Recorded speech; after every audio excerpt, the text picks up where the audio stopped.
On est loin du match de l'année dernière, le 3-2 en faveur du PSG. Ça a été un match qui a été décevant parce que le standard technique était pour moi trop bas par rapport à ce que les deux équipes peuvent produire, que ce soit du côté de l'AS Monaco qui finit par l'emporter, mais surtout du côté du PSG où dans l'utilisation du ballon, il y a eu beaucoup trop d'erreurs techniques qui a été incarné par le milieu de terrain. Le milieu de terrain qui d'habitude est beaucoup plus dominant et beaucoup plus souverain. Et là, on l'a vu, ça a été beaucoup plus compliqué. Il y a eu un standard technique qui était trop bas. Et à partir du moment où on a un standard technique qui est bas, et bah, t'as pas beaucoup de rythme. Donc c'est un match où Monaco s'en sort bien, mais globalement, moi j'étais déçu. Le milieu de terrain qui était le milieu type. On rappelle Vitinha, Fabien Ruiz et Neves, il n'avait pas fait tourner au niveau du milieu de terrain. En pointe, c'était Mayoulou qui était titularisé. Minamino, seul buteur de la partie. Gaël, tu as été déçu de la prestation parisienne qui avait joué en Ligue des Champions cette semaine, ou finalement tu as envie plutôt de féliciter les Monégasques? Ouais, alors c'est vrai que les Monégasques, c'est quand même en dents de scie, donc on ne sait pas trop à quoi s'attendre cette année avec eux. Donc leur match, en fait, c'est un jour ils vont être brillants et puis un autre match, ça va être très compliqué. Je pense qu'aujourd'hui on était dans un match compliqué même s'ils gagnent. Paris, c'est moins affolant dans le sens où en fait c'est pas comme Marseille qui doit se réhabituer à ce rythme de Ligue des Champions. Paris a l'habitude et je pense que malheureusement, ça je suis pas quelqu'un qui se cache derrière les blessures, mais je pense que ça commence à faire long.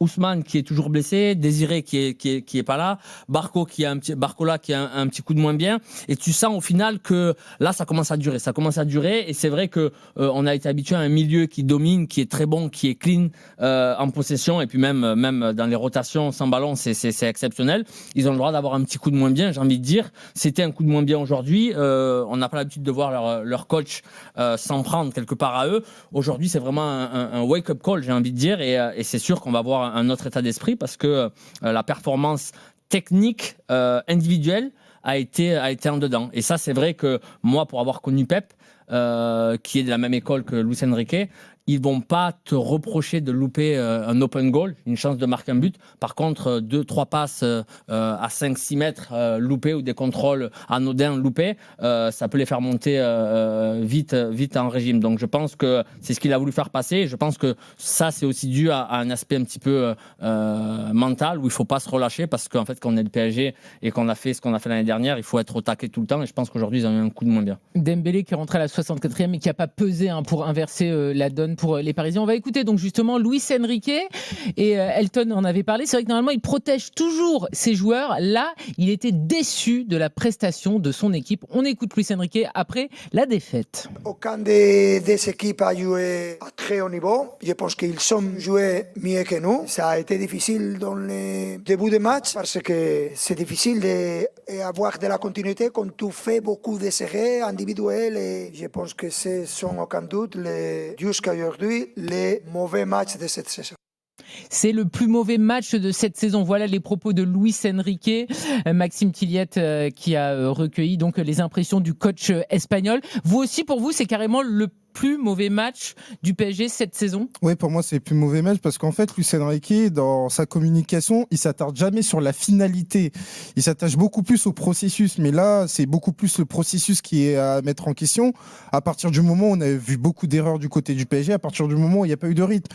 Que le PSG rate 4-5 occasions dans un match, ce serait pas problématique quand bien même ils perdent. Mais si le PSG n'arrive pas à faire voyager le ballon, n'a pas une bonne utilisation du ballon, là, on s'attaque à l'identité du PSG, et ça Luis Enrique il peut pas aimer parce qu'à partir du moment où on voit un adversaire où on voit un PSG qui arrive pas à enfermer son adversaire, qui arrive pas à mettre du rythme, c'est un PSG qui est beaucoup plus vulnérable. Et moi ce que je remarque, Karine, Gaël, c'est que ça commence à devenir récurrent du côté du PSG de voir un PSG qui justement dans l'utilisation du ballon est moins dominant et moins souverain. Alors il y a des liens de cause à effet parce que pour moi il y a le PSG des meneurs de jeu avec Nuno Mendes et Hakimi qui sont capables d'apporter ce volume, qui sont capables justement les deux absents cet après-midi. Qui sont absents. Et t'as pas la même équivalence avec Warren Zaïre Emery et Lucas Hernandez.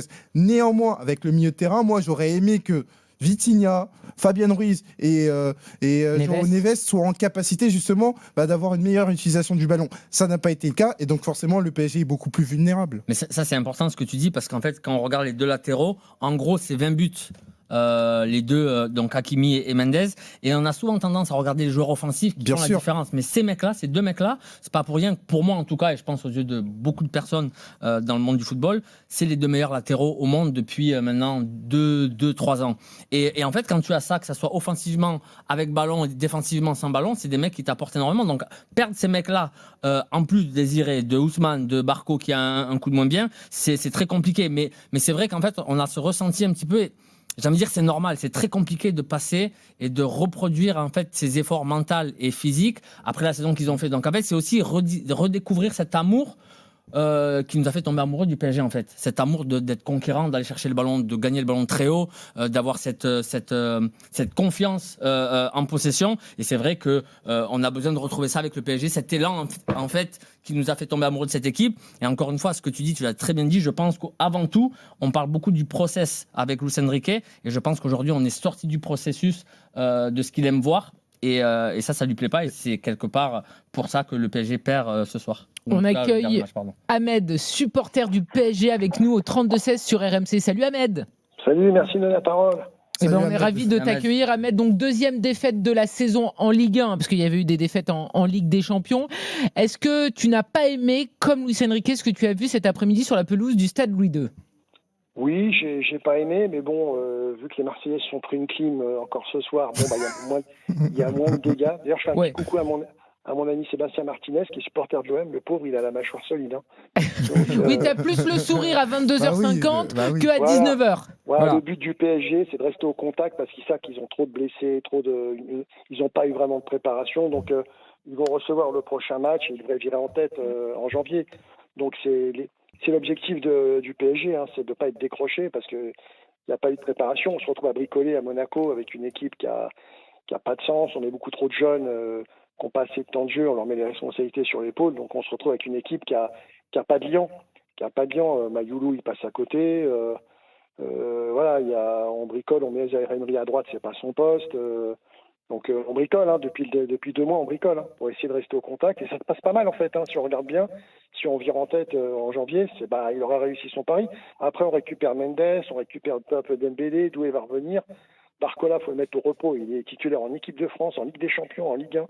Il est cramé, le pauvre. Donc il faut peut-être un peu de vacances. Je crois qu'ils veulent refaire une petite préparation parce qu'ils n'en ont pas vraiment eu. Et en janvier, ça va être un autre PSG.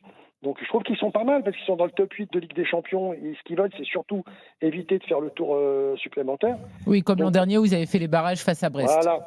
Il veut éviter les barrages, récupérer ses joueurs les meilleurs et faire le trou en Ligue 1 à partir de janvier-février. Donc pour l'instant, l'agenda, il est tenu. Voilà. Après, il y a des joueurs qui n'ont pas marqué de points. Il faut arrêter de se faire des films sur Lee. Lee, il est bien quand il rentre. Il est titulaire, il est toujours décevant. Donc Lee, cet après-midi, il t'a déçu?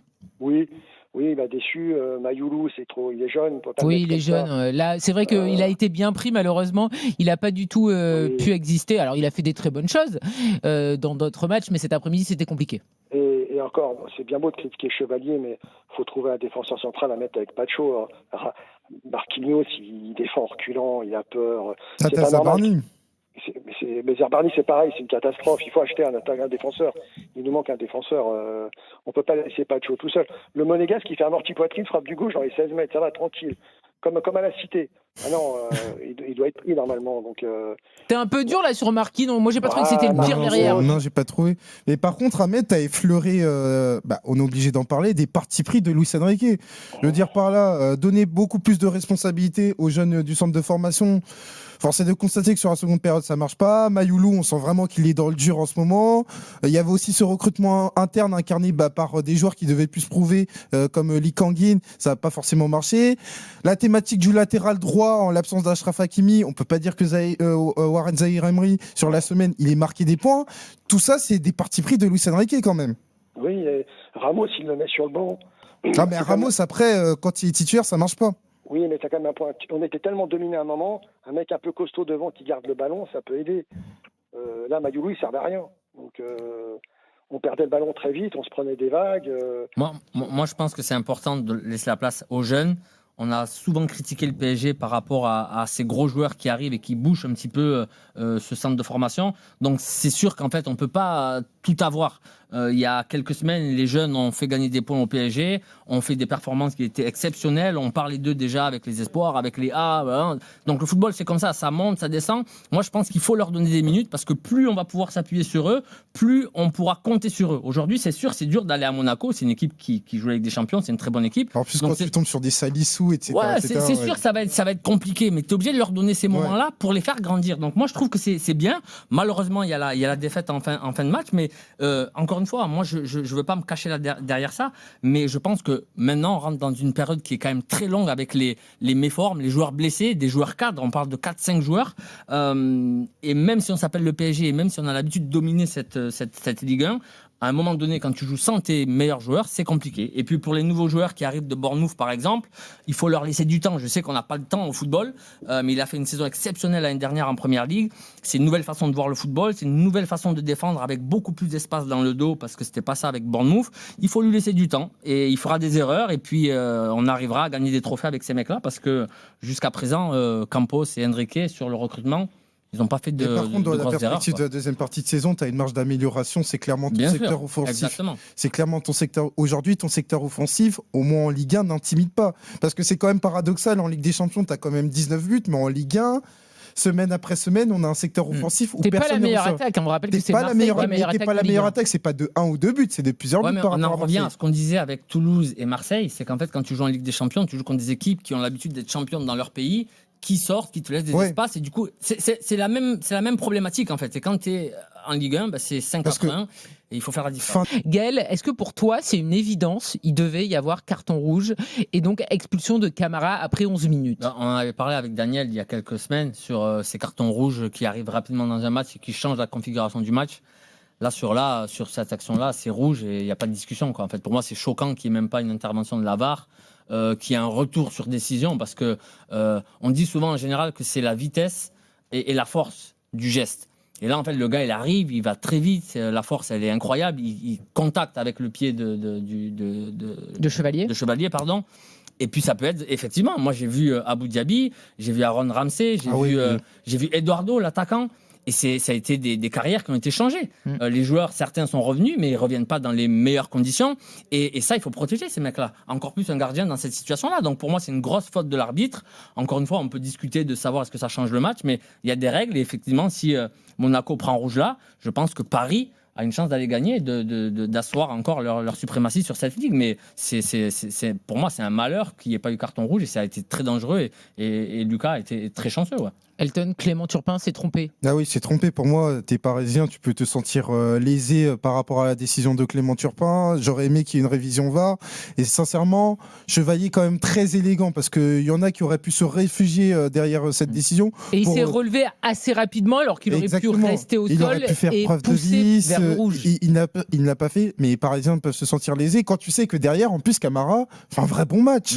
Il fait un vrai bon match. Donc pour moi, c'est je te dirais pas tournant, parce que j'ai pas envie de me réfugier derrière ça, mais c'est un acte fondamental de cette rencontre, à savoir que pour moi, le carton rouge de Camara, mais il s'impose tous les jours. Bien sûr. Et en tout cas, bon, ça n'a pas été le choix du corps arbitral, parce que comme l'a rappelé Gaël, effectivement, la VAR n'a pas rappelé Monsieur Turpin. Turpin a sorti le jaune tout de suite et on est resté sur le jaune, et donc à 11 contre 11. On va parler maintenant de Monaco, messieurs, parce que Monaco est absolument illisible. 3 défaites consécutives en Ligue 1. Il y avait beaucoup de déceptions, on le rappelle. Il y avait eu la déroute notamment face au Rennais. Il y avait eu la défaite face au Paris FC. Il y avait eu la défaite face à Lens. Et là, tu reçois le leader de Ligue 1 et tu arrives à les battre avec ce système en 4-2-3-1 qui avait été choisi cette semaine en Ligue des Champions et qui a été reconduit du côté de Pocognoli. Est-ce qu'on peut dire match fondateur? Le problème, c'est qu'avec Monaco, c'est tellement irrégulier qu'on ne sait pas, mais comment vous pouvez évaluer ce match cet après-midi pour Monaco? C'est quelque chose sur quoi bâtir maintenant pour Pocognoli? Sincèrement, Karine, j'ai pas envie de me laisser endormir par cette victoire. Parce que pour l'instant, c'est une victoire de prestige qui en appelle d'autres. Parce que Monaco a besoin d'une série positive, a besoin de continuité. Et Luis Enrique, il l'a dit, sincèrement, le match, il n'est pas fou de l'AS Monaco. Mais par contre, tu as été présent. Je pense que par rapport à ce qui s'est passé contre Pafos, il fallait afficher une meilleure mentalité. Là-dessus, on peut dire que tu as été dans cette idée-là, mais par contre, sur le standard technique, j'attends mieux, sur la cohérence collective, j'attends mieux. Et moi, j'ai envie de me dire que c'est une victoire qui est quand même bienvenue après une série qui est pas bonne en ce moment du côté de l'AS Monaco. Et pour l'instant, je l'enferme dans la catégorie victoire de prestige. Moi, ce que j'attends, c'est Monaco qui soit beaucoup plus convaincant sur les autres matchs, parce qu'on peut revenir la semaine prochaine et parler d'un Monaco qui retombe dans ses travers. Et ça, on l'a trop vu cette saison, parce que après Manchester City, quand ils font le match nul, on a dit que ça pouvait être un point salutaire, et derrière on a vu ce qui s'est passé. T'as même un entraîneur qui a été viré. Donc du côté de Monaco, bravo, mais ça appelle d'autres victoires et ça appelle beaucoup plus de cohérence au niveau collectif. Gaël, 10e match pour Pocognoli, parce que c'est aussi important. Pocognoli essaye de trouver un petit peu des solutions. Là, il a un nouveau système qui a plutôt bien marché. Toi, qu'est-ce que tu donnes comme valeur à cette victoire-là ? Encore une fois, même si c'est Monaco et que c'est une très belle équipe de notre championnat, je pense que c'est toujours plus facile de jouer contre le PSG. Parce que tu as envie, parce que tu sais que si t'es pas bien, tu sais que tu vas te prendre une valise. Moi, il y a quelque chose qui me, je sais pas, c'est quelque chose à quoi je réfléchis, parce que je l'ai vécu un petit peu à Arsenal dans le sens inverse. Quand Thierry quitte Arsenal pour aller à Barcelone, Ouais. tu sens dans le vestiaire un soulagement. Tu sens un soulagement parce que c'est un mec qui est tellement exigeant et qui prend tellement de place qu'à un moment donné, tu te dis, il est plus là, on va pouvoir grandir. On était une jeune équipe et tu le sens, ça. Il y a quelques joueurs, quelques éléments, tu sens que c'est fou. Et là, j'ai cette sensation, en fait, forcément, il y a le changement d'entraîneur qui n'aide pas. Mais j'ai cette sensation que le recrutement de Fati et Pogba, quelque part, a enlevé cette responsabilité à chaque individualité du club, en se disant, on a fait une très belle saison l'année dernière, peut-être qu'avec ces deux mecs-là, qui sont des stars du football mondial, on va passer un cap. Et quelque part, ils sont blessés, ils n'arrivent pas à arriver à leur niveau. Et j'ai cette sensation, peut-être qu'inconsciemment, on se dit, voilà, ils prennent de la place, on va leur laisser cette place.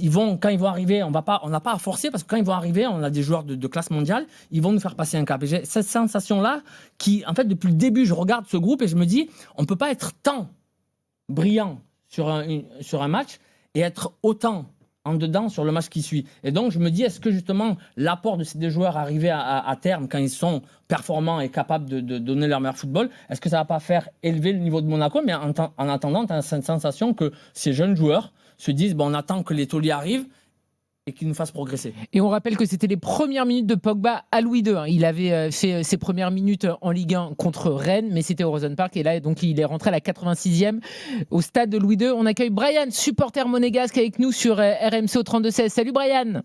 Salut l'équipe. Salut Brian. Bon Brian, ça y est là, vous mettez vraiment à faire une saison régulière, ou la semaine prochaine vous allez vous faire taper ? J'ai envie de vous dire, c'est Monaco. C'est pas de maintenant que Monaco a des hauts et des bas. Ah bah oui, ça fait des années là. Ouais, après, j'aimerais juste revenir sur une chose. Il faut quand même bien rappeler que depuis le début de la saison, Monaco n'est pas épargné par les blessures. C'est vrai. On parlait justement de l'enchaînement qu'il y a eu contre Manchester City et Tottenham en Ligue des Champions. À cette époque-là, il y a quand même 11 joueurs qui sont blessés et c'est 11 titulaires. Radeki, il y a Mawissa qui s'est blessé, il y a Dyer qui s'est blessé, il y avait Zakaria blessé, Lamine Camara blessé, Pogba qui était déjà blessé, Fati qui s'était reblessé, Golovin qui était également blessé, donc Monaco... Oui, mais bon, dans cette liste-là, je te rappelle qu'il y a des joueurs qui sont très souvent blessés. Golovin, depuis qu'il est à Monaco, il est très souvent blessé. Zakaria, malheureusement, l'an dernier, vous a manqué. Donc, malheureusement, c'est des choses que vous connaissez depuis plusieurs saisons. Oui, et c'est pour cette raison que le problème de Monaco démarre dès son mercato, qui est complètement raté.